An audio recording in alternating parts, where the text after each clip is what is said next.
네, 오늘도 우리에게 주시는 우리 아버지 하나님의 말씀을 우리가 듣겠습니다.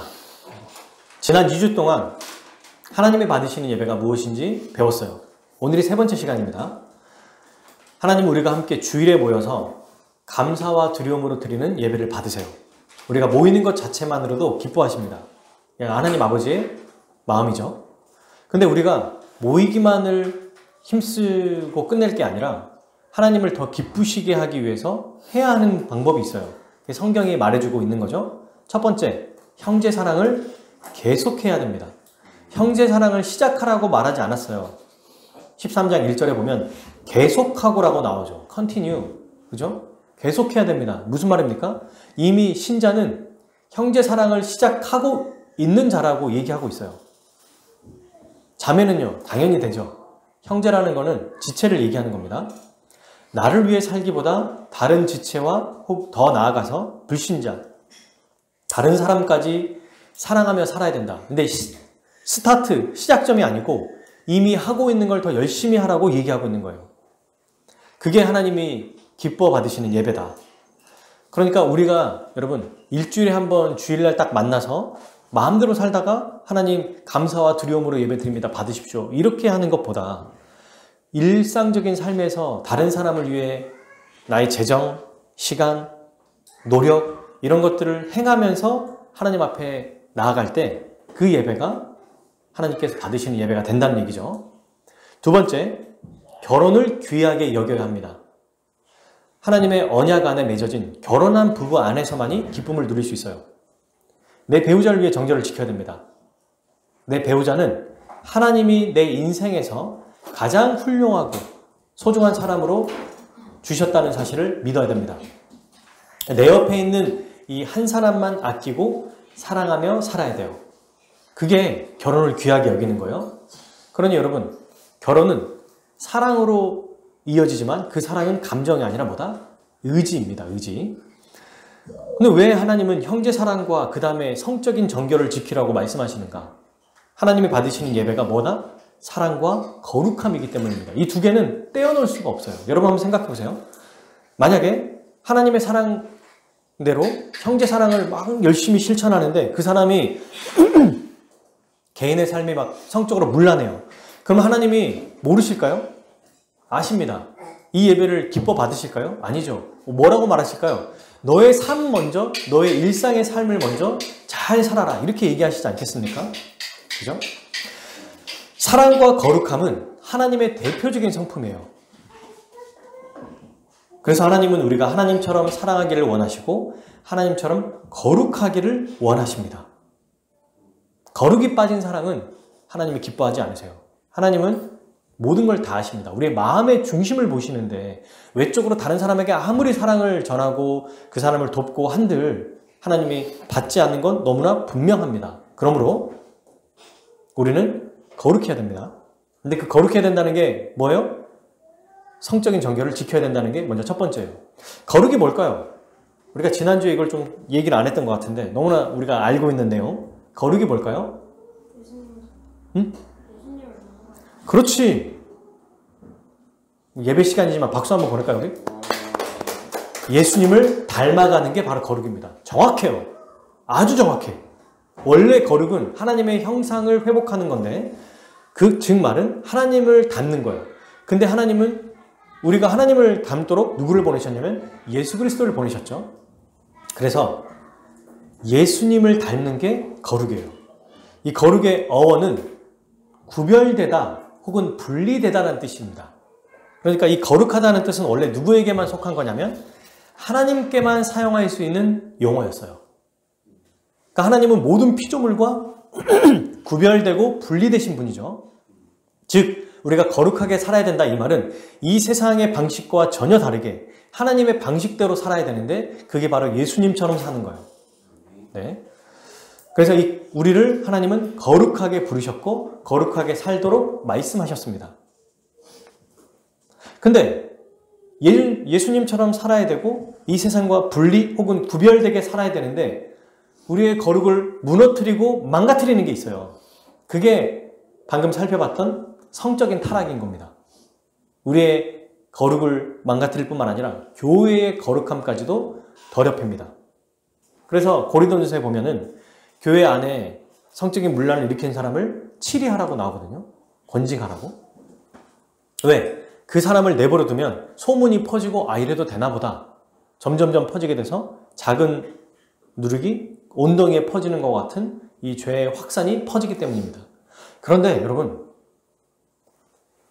교회와 개인을 더럽히는 게 또 한 가지가 있어요. 대표적으로 또 하나가 있어요. 그게 바로 오늘 살펴본 돈입니다. 5절 한번 읽어볼게요. 5절 시작. 돈을 사랑하지 말고 있는 바를 속한 줄로 아니라 그가 친히 말씀하시기를 내가 결코 너희를 버리지 아니하고 너희를 떠나지 아니하리라 하셨느니라. 아멘. 거룩한 삶을 얘기하면서 대표적으로 두 가지를 얘기하고 있습니다. 히브리서 기자는. 성적인 정결과 그 다음에 또 하나 뭡니까? 돈. 이 두 요소가 우리가 거룩한 백성으로 살아가느냐 살아가지 못하느냐를 결정하는 아주 절대적인 역할을 해요. 여러분, 나는 성적인 부분에서는 좀 괜찮아요, 깨끗해요 라고 해도 반드시 한 가지를 또 조심해야 돼요. 돈. 구약의 이스라엘 백성들도 하나님께 심판을 받고 거룩한 백성으로 살지 못했던 그 두 가지 이유가 바로 성적인 타락과 재물이었습니다. 그럼 오늘 우리는 돈이 어떻게 우리를 흔들어 놓는지, 신앙을 흔들어 놓는지, 그리고 어떻게 하면 돈을 이기며 살 수 있는지 그 방법을 좀 알아보려고 해요. 돈이 뭡니까, 여러분? 돈은 필요한 물건을 갖기 위해서 지불하는 수단이에요. 그죠? 이게 필요해, 저거 필요해. 그러면 그걸 사기 위해서, 구매하기 위해서 우리가 사용되는 경제적인 도구일 뿐이에요, 돈은. 근데 가치 중립적이라고 말하지만 사람이 돈에 빠지는 순간 다 중립적인 성격을 잃어버립니다. 돈에 빠지면 거기에 완전 들어가서 뭐 가정도 버리고 사람도 해치기도 하고 그렇거든요. 뉴스에 우리가 자주 접하죠. 그러니까 성경은 여러분, 신자가 돈을 어떻게 다뤄야 되는지 말씀하고 있어요. 우리가 5절에 살펴본 것처럼 돈을 사랑하지 말라 이렇게 지금 얘기하고 있죠. 돈을 사랑하지 말라. 간단합니다. 하나님은 돈을 사랑하지 말라고 말씀하셨어요. 어떻게 돈을 다뤄야 됩니까? 돈을 사랑하지 않으면 되는 거예요. 이게 하나님이 받으시는 예배 중 마지막 세 번째 요소입니다. 돈을 사랑하고 하나님도 사랑할 수는 없을까? 이렇게 생각하는 사람도 있을 거예요. 없어요. 안 됩니다. 이건 불가능해요. 과거에 구약 이스라엘 백성들을 생각해보면 우리가 알 수 있는데요. 이스라엘 백성들은 단 한순간도 하나님을 떠나거나 사실 그분을 버린 적이 없어요. 여러분, 이스라엘 백성들은. 근데 단지 하나님과 이스라엘 사이에 바알이 끼어 있었을 뿐입니다. 바알이라고 하는 이 신, 성적인 타락을 또 조장하고, 이 바알 신이 농경의 신이거든요. 그러니까 농사가 잘 되도록 그런 행위들을 하게 하는 거예요. 우상을 만들어 놓고 신전에서 풍경의 신이 풍요롭게 하는 거니까 바알 신의 형상이 송아지입니다. 그래서 금송아지를 만들었죠. 금송아지를 보고 이 신이 우리를 도와준다고 했어요? 금송아지를 보고 하나님이라고 했어요? 금송아지를 보고 하나님이라고 말했습니다. 이스라엘 백성은 하나님을 떠난 적이 없어요. 다만 그 사이에 바알 신이 있었을 뿐이에요. 그런데 하나님은 어떻게 하셨습니까? 심판하셨어요. 하나님은 그래, 너네가, 이스라엘 너네가 나도 섬기고 그렇지만 바알도 섬기는구나, 바알을 섬기지 마라 이렇게 말씀하시지 않았어요? 아예 바알을 섬긴다고 말씀하셨습니다. 예수님의 말씀을 한번 찾아봅시다. 마태복음 6장 24절.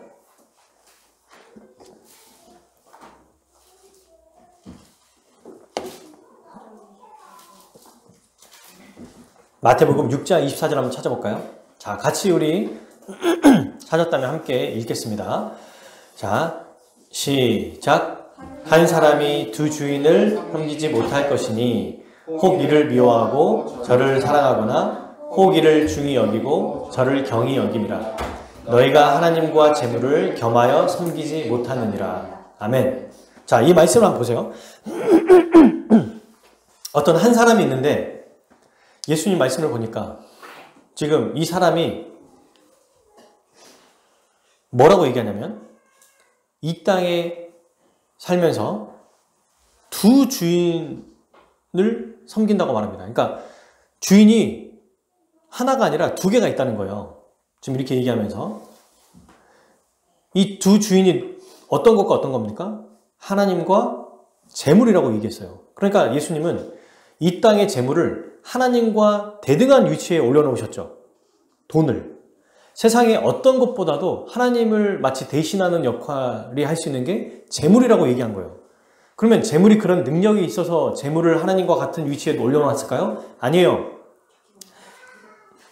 재물에 빠진 사람이 스스로 재물을 하나님 위치에 올려놓는다고 말씀하신 거예요. 그런데 재물에 빠진 사람은 하나님의 위치에 올려놓으니까 어떻게 한다고 말합니까? 섬긴다고 말해요.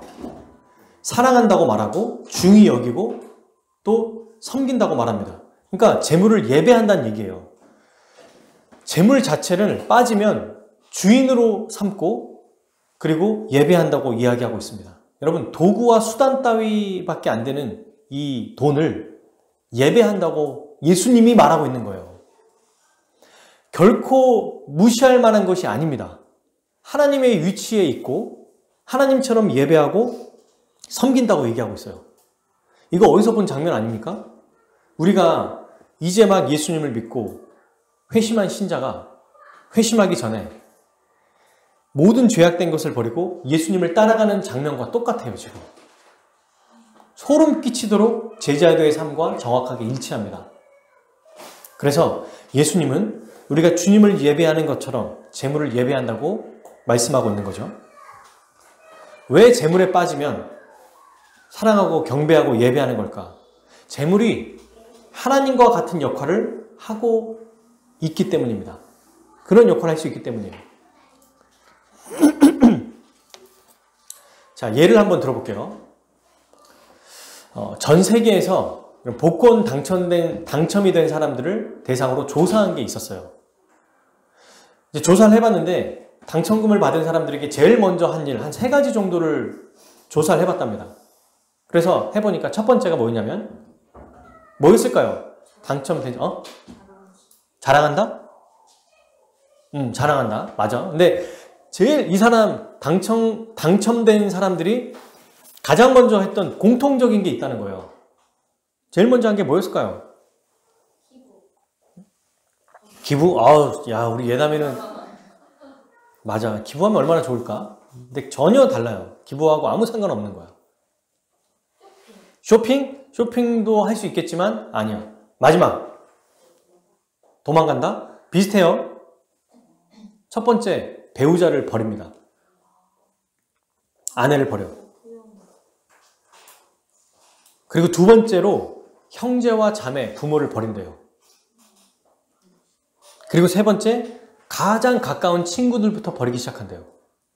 이게 1순위, 2순위, 3순위입니다. 복권에 당첨된 사람들 전 세계적으로 이 사람들을 데이터해가지고 조사한 거예요, 이게. 왜 그런가 했더니 가장 가깝고 중요한 사람일수록 의심한다는 거예요. 내 돈을 가져갈지, 훔쳐갈지. 그래서 결별한다는 거예요. 영국의 마이클 캐럴이라고 하는 일반인이거든요. 근데 이 사람이 19살에 2002년도에 복권에 당첨됐어요. 19살에 970만 파운드, 145억입니다. 그리고 6개월 사이에 지인을 전부 다 버렸어요. 그 주위에 사기꾼들만 모이고 뭘 했냐면 이 돈으로 초고급 대저택을 지었어요. 그리고 그 안에서 뭘 했냐면 음주, 도박, 매춘, 마약, 그리고 스포츠카 이런 것들을 사가지고 재산을 탕진했는데 당연히 복권이 당첨된 그 다음에 아내와 결혼했지만 이혼했죠. 당연히 나오죠. 그리고 3년 만에 130억을 썼답니다. 그러니까 아주 독특한 이 사람이 행했던 것 중에 독특한 게 뭐냐면 로마의 궁전처럼 성처럼 대저택을 아방궁처럼 지은 거예요. 그리고 그 저택에 뭐를 버렸냐면 방탕한 짓을 한 건 당연한 거고 이 사람이 즐겨 했던 게 뭐냐면 저택 안에 카레이싱을 할 수 있는 도로를 만들었어요. 저택 안에. 그리고 거기서 뭘 했냐면 전 세계 가장 비싼 차들을 다 사놓고 차들끼리 부딪혀서 박살내는 놀이를 한 겁니다. 그리고 복권 당첨이 되고 8년 만에 파산하고 청소업체 일용직으로 근무하게 됐어요. 지금은 작년에 또 인터뷰 기사를 보니까 탄광 일을 하고 있어요. 그냥 정말 평범한 사람의 이야기예요, 이게. 한 사람의 인생을 완전히 망가뜨리는 게 뭐다? 돈이라는 겁니다, 돈. 왜냐하면 돈은 빠지게 되면 돈 스스로가 사람에게 숭배하게 하고 사랑하게 만들거든요. 부부로 한번 생각해 볼게요, 여러분. 부부는 어때요? 한 몸이죠. 부부는 한 몸이에요. 근데 그렇기 때문에 부부 사이에는 그 어떤 것도 끼어들 수 없거든요. 유일하게 끼어들 수 있는 게 하나 있대요. 그게 뭔지 아세요? 돈. 다른 건 다 안 되는데 돈은 부부 사이에 끼어들 수 있어요. 이게 무슨 말이냐면 맞벌이 부부들이 통장을 따로 쓴다는 거 들어보신 적 있죠? 지출과 수입, 공동으로 사용하는 사용료를 제외하고는 내 돈은 터치하지 마라. 한 몸이라며. 근데 각각 따로 운영하는 거예요. 일본이 우리보다 뭐 10년, 20년 앞섰다고 얘기하잖아요. 일본 사람들이 사는 젊은 신혼부부에 대한 그 삶이 나와 있는 걸 제가 한번 잠깐 본 적이 있는데 그 보니까 공동으로 사용하고 약간 회사 같아요. 가족인데. 부부인데 공동으로 내는 돈을 지출을 얼마 하고 아내가 집안일 하잖아요. 아내도 일을 하는데 집안일을 좀 도우면 그 집안일에 맞게 일당 얼마를 계산해서 한 달에 한 번씩 월급처럼 주더라고요. 굉장히 특이하지만 이게 뭐냐면 그리고 나머지 돈은 자기 건 거야. 절대 건드릴 수 없는 거예요. 이걸 보면서 뭐라고 생각했냐면 돈이 이 여자보다 이 남자보다 더 중요한 거예요. 지금 한 몸이 아닌 거예요. 그러니까 돈과 한 몸인 거지. 같이 살지만 돈이 깨지면 언제든지 깨질 수 있는 사이라는 것을 우리는 예측할 수 있습니다. 다 그런 건 아닐 거예요. 그런데 부부 사이에는 유일하게 돈이 끼어들 수 있다는 겁니다. 이처럼 여러분, 돈은 하나님처럼 경배할 수 있어요. 우리가 빠지게 되면. 돈을 얻기 위해서 모든 것을 다 바치지 않습니까? 돈을 위해서 순교자가 돼요, 사람들이. 목숨을 걸어요. 제자도. 예수님을 위해서 자기를 부인하고 자기를 십자가를 지고 예수님 쫓는 거와 똑같은 모습으로 나타나. 똑같은 현상으로. 그 결과 어떻게 됩니까? 가장 소중하고 아끼는 아내와 남편을 버리고 자녀를 버리고 인간관계가 깨어지는. 도대체 돈이라고 하는 게 뭐길래 우리에게 가장 소중한 것까지 다 앗아가는가? 예수님 말씀하셨죠? 두 주인을 섬길 수 없기 때문입니다. 돈을 섬기면 모든 관계와 삶이 다 망가져요. 그런데 하나님을 섬기면 모든 것이 다 제자리로 돌아와요. 이게 예수님이 하신 말씀입니다. 그럼 사람들은 왜 돈을 예배하는가? 여러분, 돈이 대체 어떤 능력이 있길래, 말하자면 어떠한 힘이 있길래 우리를 이렇게 유혹할까요? 사탄이 우리를 유혹하는 거죠. 사탄이 돈을 사용해서 우리를 유혹하는 거예요. 그럼 사탄은 대체 어떻게 우리의 마음을 움직이길래 돈을 섬기게 하는가? 이 두 가지가 굉장히 중요합니다. 바로 탐심과 두려움이에요. 첫 번째 탐심입니다. 사탄은 사람들에게 돈을 갖고 싶은 탐욕을 갖도록 유혹해요. 그 돈을 사랑하는 사람들의 특징이 뭐죠? 끝없이 원해요. 그러니까 돈이 모든 걸 다 할 수 있잖아요. 돈만 있으면 내가 원하는 걸 다 할 수 있다. 그러니까 이 탐심에 빠져들게 만드는 겁니다. 당연히 하나님보다 당장 내 돈이 있으면 내가 원하는 것 할 수 있고 이룰 수 있고 다 할 수 있는 거예요. 근데 잠언 30장 15절에 보면 이런 말씀이 있어요. 거머리에게는 두 딸이 있어 다오다오 하느니라. 족한 줄 알지 못하여 족하다 하지 않는 것이 선옷이 있으니. 만족하지 못한다는 거예요. 계속 달라는 거예요. 계속. 돈 많은 사람들이 여러분 우리가 생각할 때는 10억이 뭐예요? 몇 억만 있어도 부자라고 생각하죠. 몇십억만 있어도 부자라고 생각하죠. 그 사람들은 늘 배고파요. 아시죠? 억만장자들이 늘 주식하면서 벌벌 떨잖아요. 왜? 끝이 없습니다. 탐심과 탐욕은 사람을 나락으로 빠져들이게 해요. 끊임없이 더 가져야 된다고 생각하고 이 정도면 충분하다고 생각하는데 알고 보니까 제가 어떤 인터뷰에서 내 자녀와 후손 몇 대까지 살리면 이것도 부족합니다. 이렇게 얘기하는 걸 제가 본 적이 있어요. 기사로. 아니 우리 때는 우리 때 사는 것도 지금 허덕이는데 이 사람들의 탐욕은 끝이 없는 거야. 여러분 그 결과 어떻게 되냐면 잠언 30장 17절 골짜기에 까마귀에게 쪼이고 독수리 새끼에게 먹히리라. 이렇게 송장이 된다는 거거든요. 이러한 삶이 행복할 수가 없습니다. 이걸 탐심이라고 그래요. 탐심. 이게 우리가 정말 주의해야 될 거예요. 돈이 있으면 뭐든지 다 할 수 있을 거라는 그 착각, 그 마음. 이게 우리로 하여금 돈을 섬기게 만드는 아주 중요한 마음이라는 거죠. 하나님처럼 생각하게 만드는 거예요, 탐심이. 근데 탐심이 성경에 보면요, 꼭 세트로 나오거든요. 그게 바로 성적인 쾌락, 세욕과 탐심이 한 세트로 나와요. 성경에 보면.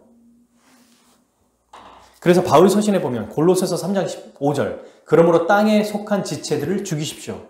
땅에 속한 지체들, 이 죄를 얘기하는데 그것들은 음행과 나오죠? 더러운 것, 음행을 더러운 것이라고 표현하고 있어요. 정욕, 그리고 악한 욕망, 탐심입니다. 두 가지로 말해요, 두 가지로. 음행과 탐심, 욕망과 탐심. 탐심은 우상 숭배입니다. 정욕뿐만, 이 성적인 것뿐만 아니라 탐심도 우상 숭배라는 거예요. 왜요? 그것만 있으면 되거든요. 그러니까 자기의 모든 것을 바치는 겁니다. 우리가 어떻게 예수님 따라갈 수 있어요? 라고 하면 딱 쉽게 생각하면 됩니다. 아, 돈을 사랑하는 사람을 보면 돼요. 돈을 사랑할 때 우리가 어떤 마음이 드는지를 생각하면은 주님을 따라가는 게 이런 삶이구나 라는 걸 예측할 수 있다니까요. 모든 거에 다 거기에 달려있고 그것을 위해서 살아가고 그것을 위해서 우리가 대가를 지불하는 거. 어떤 것도 아깝지 않은. 너무 힘들어도 그래도 이걸 이렇게 하면 이렇게 돈 벌 수 있어. 목숨까지 내어놓는 거의. 그런 모습을 보면 알 수 있는 거죠. 두 번째 마음은 두려움입니다. 탐욕이 없는 사람은 동시에 두려움이 있고 탐욕이 있어도 두려움이 있어요. 이게 뭐예요? 두려움은 돈이 없으면 당장 내가 생활이 어려워지고 죽을지도 모른다는 두려움을 갖게 하는 거예요. 사탄이. 자기 연민과 염려에 빠지도록 유혹합니다. 이건 돈이 많든 적든 상관없어요. 여러분. 누구든 두려움에 빠지게 만들어요. 사탄이. 두려움에 사로잡혀서 말씀을 들어도 제대로 못 봐요. 말씀을 들어도 판단하지 못해요. 그래서 늘 머릿속에 돈이 없으면 어떡하지? 모자라면 어떡하지? 직장에서 내가 해고되면 어떡하지? 우리 직장이 망하면 어떡하지? 그러니까 일어나지 않는 수많은 일들을 생각하면서 극한적으로 내몰아서 별의별 생각을 다 하고 그리고 두려움을 계속 갖게 만드는 겁니다. 두려우니까 어떻게 합니까? 실제로 그 일이 일어날 것처럼 만들어서 대비하게 만들죠. 적당한 대비가 어느 정도는 괜찮은데 끝없이 그 일을 대비하게 만드는 거예요. 불안하게 만들고 저축해야 되고 저축하는데 또 부족하고 지출하게 해서 지출하는데 또 돈이 너무 많이 쓰게 돼서 그러면 더 열심히 일해야겠네. 이 다람쥐 쳇바퀴가 끝이 없어요. 사야 되고 필요하고 부족하고 그래서 더 벌어야 되고 또 버니까 버는 대로 또 쓰게 되고 이러면 너무 부족하고 계속적으로 상대적으로 불안하게 만드는 겁니다. 그러니까 여러분 두려움이 생기면 돈이 아무리 많아도 더 많은 수입이 생겨도 만족하지 못해요. 탐심이 생기는 거죠, 여전히. 그리고 하나님의 일에 사용할 생각을 절대 하지 못합니다. 다른 사람을 돕거나 다른 사람을 생각할 틈이 없어요. 이 두려움이 생겨버리면. 당연히 도울 수가 없습니다. 돈이 그렇게 많아도 기부를 안 해요. 헌금을 안 해요. 돕질 않아요. 시간을 쓰질 않아요. 어려운 사람을 딱 보면서 나도 어려운데 뭐라고 하면서 그냥 끝내버려요. 평생 동안 다른 사람에게 돈을 쓰지 않습니다. 두려움에 사로잡히면. 저는 돈 없는 사람들만 이게 다른 사람에게 자기 돈이 없으니까 기부하거나 이런 거 하나님의 일을 못 쓰는 거 아닐까 생각했는데 아니에요. 돈이 있든 없든 똑같습니다. 정말 똑같아요. 두려움에 빠지면 아무것도 못합니다. 왜? 돈을 숭배하게 되니까. 돈 없으면 죽을 것 같거든요. 돈이 있어야 되거든요. 근데 탐심과 두려움은 하나님이 주시는 마음이 아니에요. 사탄이 주는 마음입니다. 여러분, 탐심이 생겼을 때 그 제일 가장 쉽게 알 수 있는 게 뭔지 아세요? 제가 그 말씀을 연구하다 보니까 어떤 신학자분이 이렇게 책에서 썼더라고요. 내가 돈이 탐심이 있는지 없는지 한 번에 알 수 있는 거. 집값이 딱 올랐을 때 저거 못 샀는데 집값이 내려갔을 때 안 사 다행이다. 이런 마음이 드는 거. 집값이 계속 올라가고 있을 때 내가 저거 왜 못 샀지? 저거 못 사서 너무 아쉽다. 이런 마음이 들면 이게 탐심이 있는 사람이라는 거예요. 집값이 막 떨어졌어. 근데 그때 올랐을 때 샀어야 되는데 계속 이 마음이 우리 안에 있으면 여전히 탐심이 있다고 얘기하고 있어요. 두려움? 어떤 사람입니까? 두려움은 당장이라도 이게 없으면 내 생활이 어려워질 것이다. 이거 이 일에 내가 더 저축해야 되고 뭘 해야 되고. 그러니까 이 두려움에 빠진 사람은 자기의 삶에 대해서는 계획표가 있는데 그 계획표에 다른 사람에 대한 그 섬기는 거나 그 사람을 돕는 게 하나도 없다는 거예요. 전부 다 자기를 위해서 쓰여져 있답니다. 이제 이걸 보면서 또 우리가 돈을 얼마나 두려워하는지를 알 수 있다고 얘기해요. 잘 보면서 참 많이 공감이 됐어요. 아, 나도 그러겠다. 똑같겠구나. 그래서 진짜 이걸 초월해야 됩니다, 여러분. 집값이 오르든 떨어지든 집을 샀든 안 샀든 또 우리가 이게 사실 실생활이니까 뭐 이거를 그대로 대입하기는 어렵죠. 그런데 제가 전에 말씀드린 것처럼 그 2명의 목회자가 있어요, 제 주위에. 그 두 사람들은 그렇게 고공행진할 때도 집을 그냥 팔아버리고 거기에 대해 전혀 신경을 안 쓰는 걸 보면서 아, 이거는 초월해야 되는구나. 그래야 두려움과 탐심에서 벗어나는구나를 알 수 있었어요. 자, 여러분, 우리는 정신 차려야 됩니다. 사실 깨어 정신을 차려야 돼요. 왜냐하면 돈이 우리도 모르게 지금까지 잘하고 있을지라도 돈의 탐심과 두려움이 우리 안에 딱 들어오는 순간 우리 가정이 깨질 거예요. 부부관계가 깨질 겁니다. 교회가 깨질 거예요. 성도들 사이에 관계가 깨어질 겁니다. 그러니까 정신을 차려야 돼요. 예수님은 깨어 정신 차리라고 계속 얘기하셨거든요.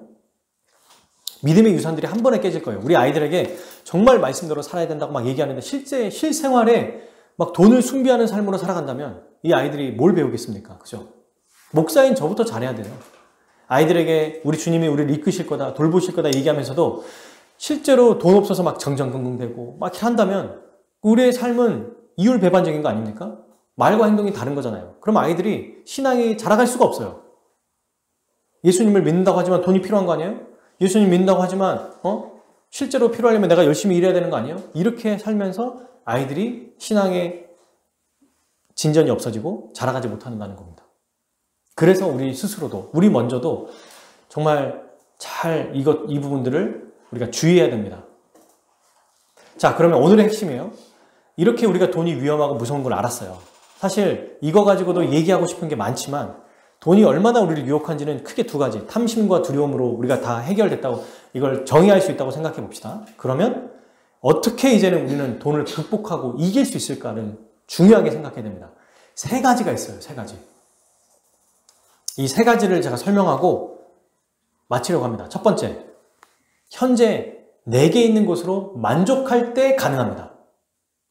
하나님이 주신 것을 만족할 때 가능해요. 자, 히브리서 13장 5절에 그 얘기가 나와요. 바로 돈을 사랑하지 말라라고 말하면서 그 다음에 바로 답을 얘기해요. 히브리서 기자가. 읽어볼까요? 13장 5절. 돈을 사랑하지 말고 뭐라고 해요? 있는 바를 족한 줄로 알라. 아멘. 예, 이게 첫 번째 해결책이에요. 하나님이 주신 것을 만족할 때 우린 돈의 탐심과 두려움에서 벗어날 수 있습니다. 하나님이 주신 것, 이게 믿어져야 돼요. 하나님이 우리에게 무엇을 주셨는가? 왜 이렇게 부족하게 주십니까? 왜 이렇게 없게 주십니까가 아니라 가장 나에게 필요한 것을 주셨다라고 믿어야 돼요. 여러분, 이게 믿음의 영역이거든요.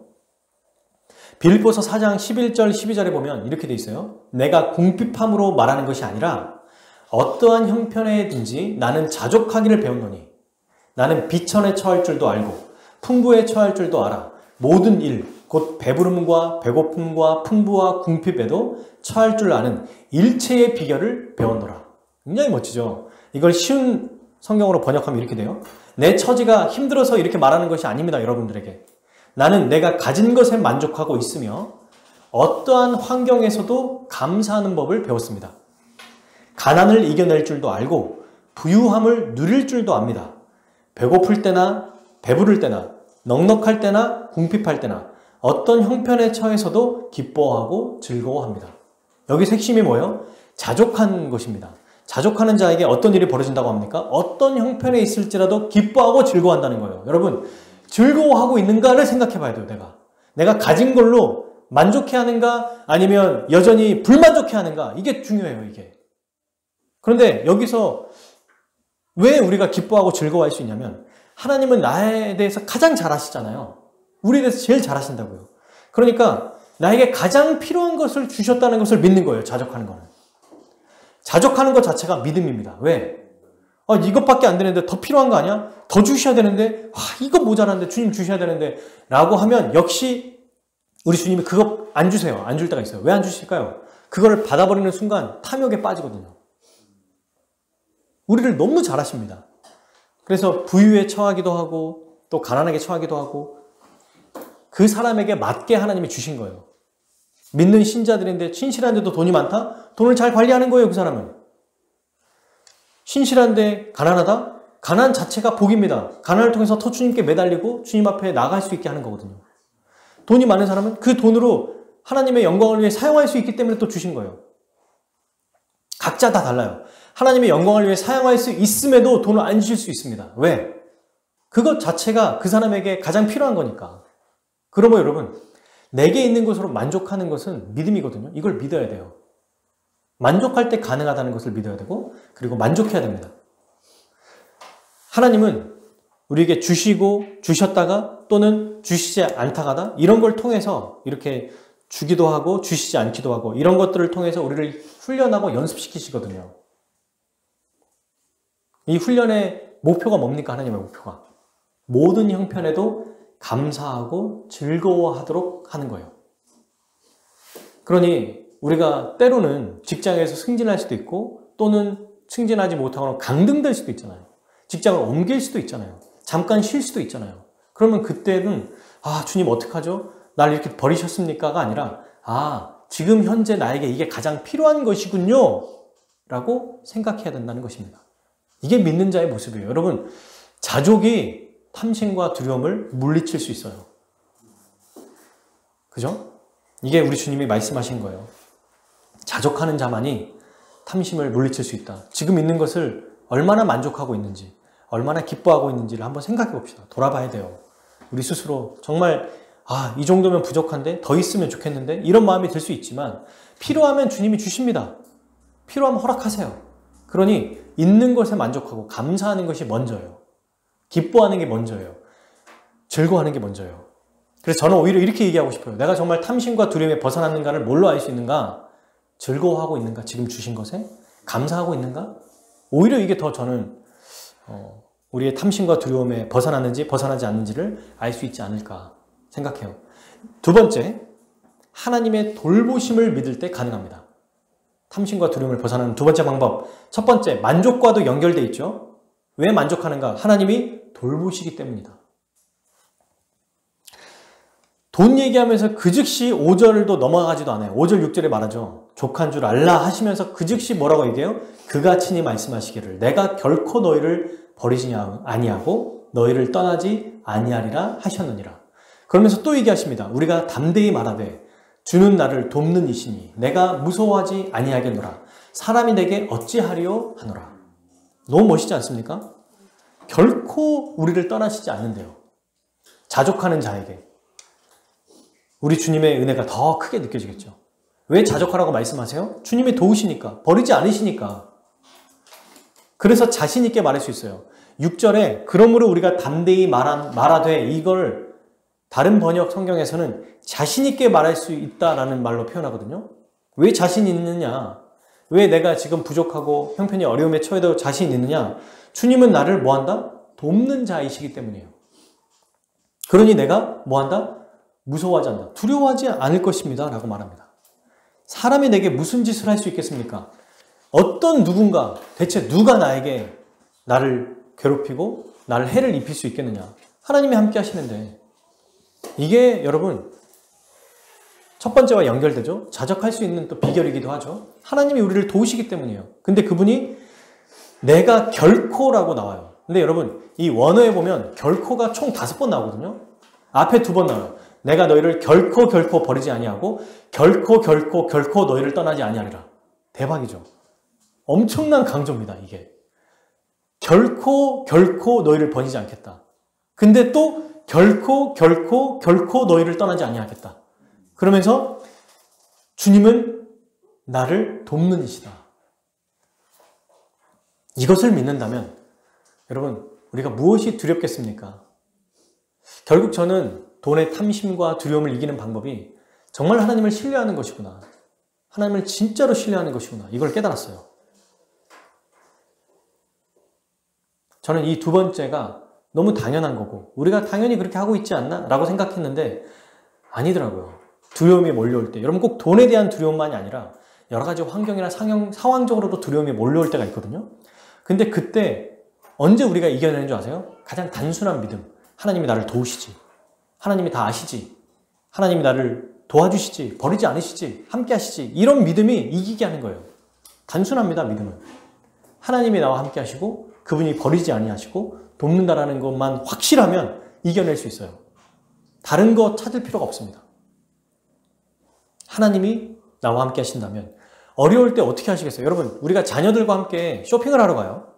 근데 이 아이가 배가 고파요. 그럼 배고파서 벌벌 떱니까? 무서워해요? 나 밥 못 먹으면 어떡하지? 이럽니까? 안 그래요. 언제든지 아빠한테 엄마한테 얘기하면 되죠. 아빠 엄마 돈 있잖아요. 배고파요 하는 순간 그래? 말만 하면 어떻게 해요? 말하기도 전에 사실 주잖아요. 우리가 애들에게. 배고프다는 말하기도 전에 다 차려준다고. 그런데도 배고프다고 말하면 더 차려줘요. 그게 뭐예요? 먹는 것 때문에 애들이 두려워하지 않는 게 아니라 부모가 함께 있기 때문에 두려워하지 않는 겁니다. 우리가 왜 두려워하지 않느냐? 내가 필요한 것들이 채워졌기 때문에 두려워하는 게 아니고, 두려움이 없어진 게 아니고, 하나님, 전지전능하신 하나님, 모든 것을 채워주실 수 있는 그분이 나와 함께 하기 때문에 두려움에서 벗어나고 두려움에 빠지지 않는 거예요. 이것이 너무 중요합니다. 저는 저의 간증도 있어요. 저희 어머니를 봐도 놀랍도록 그 치료의 비용들이 감당되는 걸 보고 참 놀라워요. 보험으로 나오는 돈 말고도 따로 또 사용되는 돈들이 많더라고요. 근데 희한하게도 한 번도 부족함이 없습니다. 어머니의 삶이 그런 삶이었어요. 근데 참 신기한 게 우리 가족들은 우리 하나님이 많이 주시지도 않고 부족하게 주시지도 않아요. 우리 가족을 보면, 저희 어머니를 보면. 왜 그럴까 생각해 보니까 더 많이 주시면 의지하거나 기도하지 않겠구나. 덜 주시면 낙심하게 되겠구나. 그러니까 그 어머니에 대해서 치료를 하거나 혹은 어떤 게 필요해서 딱 계산을 해서 하면은 너무 거의 정확하게 그 돈이 딱 들어오거든요. 좀 더 들어오면은 제가 어떤 생각을 하냐면 나중에 이렇게 하고 이렇게 하면 좋겠다 했는데 그런 생각이 확 지워져요. 부족하면 어떡하지? 부족하지 않아요. 정말 기가 막히게 딱 맞춰져요. 이게 저희 가족의 일만이 아니라고 생각합니다. 우리들도 그런 경험들이 있잖아요. 여러분, 저희를 보세요. 아내가 올해부터 일을 하기 시작하지만 보조교사로 우리가 어떻게 살아갑니까? 이렇게. 주께서 먹이고 입히시기 때문이에요. 아내가 예전에 그렇게 얘기한 적이 한 번 있었어요. 알고 계실 거예요. 일을 했을 때와 안 했을 때가 차이가 없다고 얘기한 적이 있어요. 그때 만약에 일을 안 했어도 하나님이 먹이시고 입히셨겠구나 라고 얘기한 적이 있거든요. 여러분, 목사이기 때문에 하나님이 나를 입히시고 먹이시는 게 아닙니다. 하나님의 자녀이기 때문이에요. 똑같아요. 우리 모두가 하나님의 자녀, 하나님의 백성입니다. 그러므로 정말 하나님을 믿는 믿음, 이 5절과 6절 뒤에 다시 한번 읽어볼까요? 내가 한번 결코를 앞에 2번, 뒤에 또 결코를 넣고 읽어볼게요. 내가 결코 너희를 버리지 아니하고 결코 너희를 떠나지 아니하리라 하셨느니라. 그러므로 우리가 담대히 말하되 주는 나를 돕는 이시니 내가 무서워하지 아니하겠노라. 사람이 내게 어찌하리요 하노라. 아멘. 이 말씀을 우리 평생 잊지 않았으면 좋겠습니다. 두려움이 생기려고 할 때마다 이 말씀을 외우십시다. 무서움이 생기려고 할 때마다 이 말씀을 기억합시다. 내가 결코 너희를 버리지 않는다. 맞다. 주님이 버리지 않지. 내가 결코 너희를 떠나지 않냐. 지금 상황이 너무 어렵고 직장에서, 가정에서, 건강에서, 건강적인 부분에서 여러 가지 지금 어려움이 있어요. 친구들과의 관계, 부모의 관계, 자녀들의 관계, 환경, 생활 속에서 이런 어려움이 있으면 이 말씀을 기억합시다. 주님은 나를 돕는 이시니 내가 누구를 두려워하겠느냐? 무엇을 두려워할까? 사람이 내게 뭘 어떻게 하겠어? 주님이 나와 함께 하시는데. 이 말씀을 기억하면 우리가 돈에 대한 두려움과 탐심에서 벗어날 수 있습니다. 마지막 3번째, 하나님의 사랑을 믿을 때 가능합니다. 하나님의 사랑. 하나님의 사랑을 믿는 게 첫 번째, 두 번째를 모두 다 가능하게 해요. 아까 첫 번째 말했던 게 뭐였습니까? 내게 있는 것으로 만족할 때 가능하다. 하나님의 돌보심을 믿을 때 가능하다. 두 번째였잖아요. 결국 하나님의 사랑을 믿을 때 가능해요. 여러분, 하나님의 사랑을 믿는다는 게 뭐예요? 하나님이 나를 얼마나 사랑하시는지, 얼마나 나를 위해 주시는 분이신지를 믿을 때 가능하다는 겁니다. 그냥 하나님이 나를 돌보시는데 그냥 필요할 때 조금씩 도와주는 분 정도가 아니라 나를 진짜 사랑하신다는 거예요. 얼마만큼 사랑하신다? 로마서 8장 30절에서 32절에 얘기합니다. 한번 우리 읽어봅시다. 마지막으로 로마서 8장 30절과 32절. 하나님의 사랑이 어떤 것인지를 기억하는 것이 우리가 돈에 대한 탐심과 두려움을 이겨내고 물리칠 수 있는 방법이에요. 하나님의 사랑이 무엇인가 읽어봅시다. 로마서 8장 30절에서 32절까지의 말씀이에요.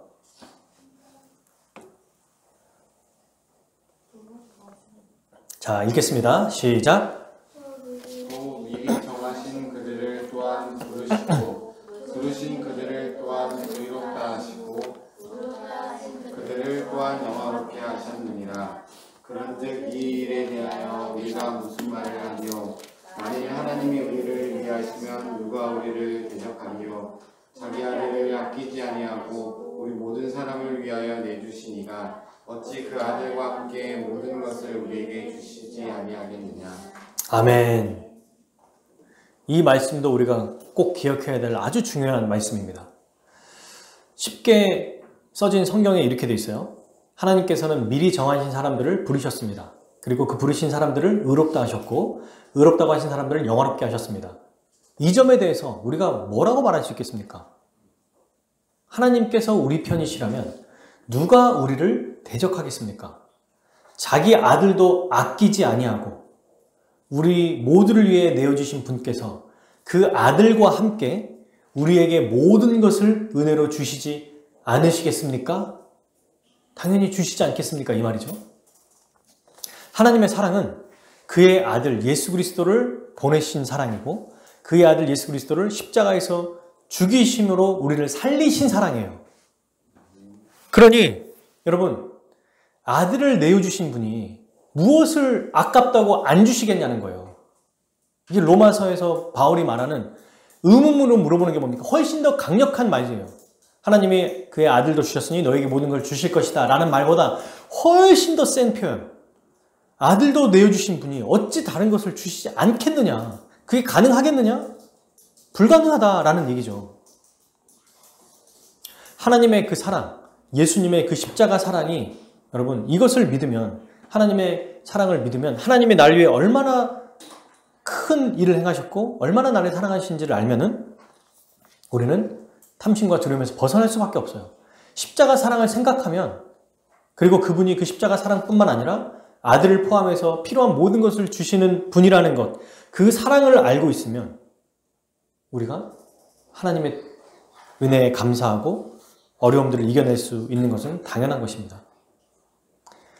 예수님은 우리 마음속에 탐심이 아닌 하나님의 뜻이 이 땅에 이루어질 수 있도록 그런 마음을 갖도록 우리에게 은혜를 베풀어 주셨어요. 그게 요한복음 8장 36절에 나와요.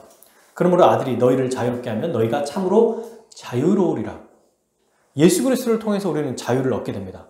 그리고 요한 사도도 이렇게 얘기했죠. 요한일서 4장 18절 19절 사랑 안에 두려움이 없고 온전한 사랑이 두려움을 내쫓나니 두려움에는 형별이 있습니다. 두려워하는 자는 사랑 안에서 온전히 이루지 못하였느니라. 우리가 사랑함은 그가 먼저 우리를 사랑하셨습니다. 먼저 우리를 사랑하시는 하나님의 그 사랑 때문에 우리가 두려움에서 벗어날 수 있다는 거예요. 돈의 두려움뿐만이 아닙니다. 모든 상황과 환경의 어려움과 그 두려움에 벗어날 수 있어요. 그러면 이제 우리는 뭐 해야 되는가? 여러분, 그럼 이제 뭐 해야 될까요? 주님께 모든 것을 맡기며 살아가면 돼요. 맡기고 우리는 우리 주님이 하나님 말씀하신 것처럼 형제 사랑을 계속하면 되는 겁니다. 돈에 빠져 있는 사람은, 돈을 우상으로 섬긴 사람은 왜 하나님이 이 사람을 기뻐하시지 않냐면 돈의 염려와 두려움에 빠지기 때문에 이 돈을 누구에게 쓸까요? 안 쓸까요? 안 쓰죠. 그러면 첫 번째 1절에서 말한 형제 사랑을 계속할 수 있어요? 없어요? 못해요. 예배 자체가 성립이 안 됩니다. 돈에 빠지면 형제 사랑 자체를 못해요. 그죠? 그래서 우리가 하나님의 은혜로 하나님이 얼마나 우리를 사랑하시는지를 기억할 때 하나님이 나를 얼마나 도우시는지 기억할 때, 그리고 내게 주신 것이 얼마나 충만하고 충족한 것인지 알 때 하나님께 맡기며 하나님을 위해 살아갈 수 있는 거예요. 여러분, 끝으로 그러면 이제 하나님께 맡기며 살아간다라고 말하는 것, 그러니까 우리가 맡기며 살아간다는 거는 내가 형제 사랑만 하면 된다고 얘기했잖아요. 그러면 맡기며 살아간다는 게 뭐냐? 우리가 그런 얘기를 많이 들어보지 않았습니까? 하나님께서 나에게 모든 걸 채워주실 거야. 채워주셨어. 채워주실 거야. 이렇게 고백하는 거죠. 과거형, 현재형, 미래형. 그러면 이제 나는 열심히 형제 사랑, 지체를 사랑하고 다른 사람을 도우며 살아야지. 그리고 주님께 모든 걸 맡기며 살아야지 라고 할 때 그 맡기는 것. 이 맡기는 것을 뭐라고 설명하냐면 결과에 대해서 자유롭게 살아가는 것이라고 말해요. 무슨 얘기냐? 정말 열심히 그냥 나는 주님이 말씀하신 대로 사는 거예요. 안 하는 게 아닙니다. 맡긴다고 해서 아무것도 안 하는 게 아니라 주님이 말씀하신 대로 열심히 사는데 그 결과가 어떠한지는 내가 책임지지 않는 겁니다. 그 결과가 어떤 좋은 결과가 나타나든 아니면 좀 좋지 않은 결과가 나타나든 그게 다 하나님의 역할인 거예요. 하나님의 뜻 안에 있기 때문에 나는 그저 있는 것에 만족하고, 첫 번째. 두 번째, 하나님이 돌보실 것을 믿고, 세 번째, 하나님의 사랑을 믿으면서 뭐 한다? 형제 사랑을 지속한다. 그러면 우리 주님이 그 결과는 알아서 해주실 것이다. 그게 내 형편이 좋아지든 나빠지든 부해지든 가난해지든 그것은 다 하나님의 소관이기 때문에 하나님께서 자유롭게 이끌어 주실 것이다. 그게 맡기는 거거든요. 이렇게 맡기며 살아가는 것이 우리에게 얼마나 큰 은혜고 기쁨인지 모릅니다. 말씀을 맺겠습니다. 돈을 사랑하지 않고 돈을 이길 때 형제 사랑을 할 수 있어요. 그리고 자족할 때, 또 두 번째로 하나님의 돌보심을 믿을 때, 세 번째로 그 하나님의 돌보심이 어떤 돌보심이냐? 아들을 내어주신, 모든 것을 주신 그 사랑, 이것을 우리가 의지하고 믿는다면 우리는 하나님만을 진정으로 예배하며 살아갈 것입니다. 사랑하는 여러분, 성과 돈과 우리를 유혹하는 모든 죄악에서 우리가 벗어나는 유일한 방법이 이거예요. 우리의 아버지 하나님 되심을 믿고 우리 주 예수 그리스도가 우리를 도우시고 성령께서 날마다 우리에게 역사하신다는 것을 우리가 믿는다면 우리가 하나님의 뜻대로 하나님의 뜻을 이루며 살아가는 자들이 될 것입니다. 그런 교회가 될 거예요. 우리 모두 정말 하나님의 은혜 안에 살아가는, 나아가 우리 사랑하는 아이들도 우리와 같이 하나님의 은혜 안에 살아가는, 세상의 것을 의지하지 않고 두려워하지 않고 오직 주의 말씀만 의지하고 그리스도의 은혜 안에 살아가는 우리 아이들 될 수 있도록 함께 우리가 노력하고 기도하면 좋겠습니다.